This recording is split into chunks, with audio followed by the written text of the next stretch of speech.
Do you think people are getting the big idea? Do you think podcasts matter? Do you think 9 years ago when I started doing a podcast, it was popular and cool? Hell no. People are like, what the fuck is a podcast? The only reason I did it is because I saw another guy named Ed Osborne doing it. Check out Ed, he's a legend. He does a show called The Chiropractic Philanthropist. He just brought it back on board. So please support and follow Ed.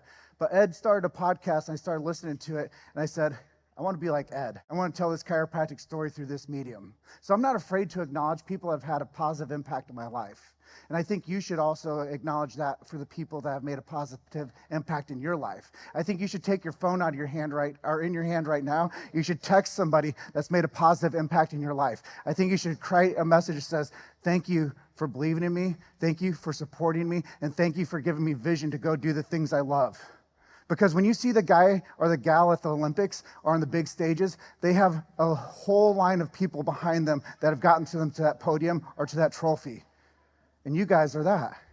You guys are the people on the podium. You guys are the people getting the trophy. You guys are the ones delivering the adjustments because you're the adjuster.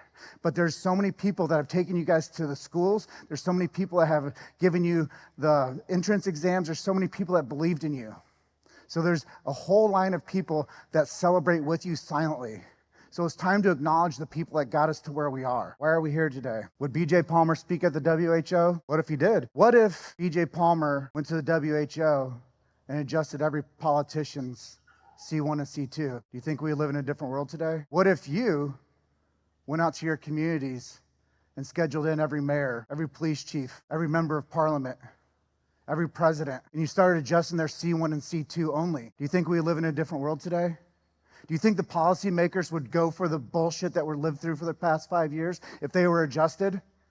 No, they wouldn't stand for it because their heads would be on straight. So I want you to go out there and recruit these people into your clinics. I want you to go recruit from the top down.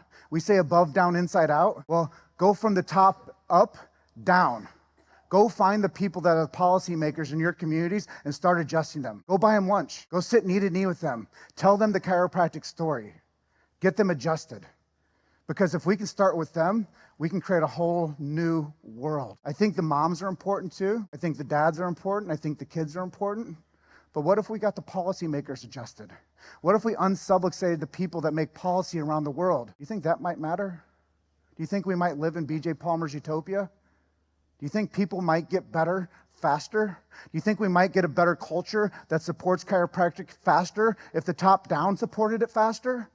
We wouldn't get pushback anymore. We wouldn't be bullied around the globe by people that don't understand the big idea. What do they say? Once you get the big idea, once more, all else follows. So if we got the big idea into these people that were the decision makers in the world, do you think that might matter? That's my call to action for you. Go recruit those people in. Philosophy.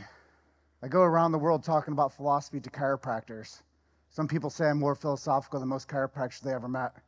I'd have to believe that sometimes. But you guys should own this. I shouldn't be traveling around doing road shows on stages telling chiropractors about philosophy. There should be chiropractors up here next to me telling this chiropractic story.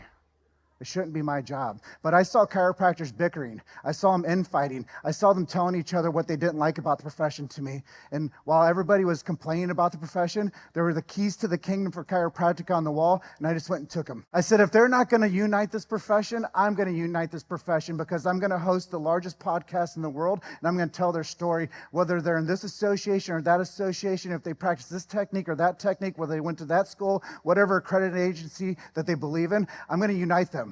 I'm going to invite them all to the table. That's called telling the story.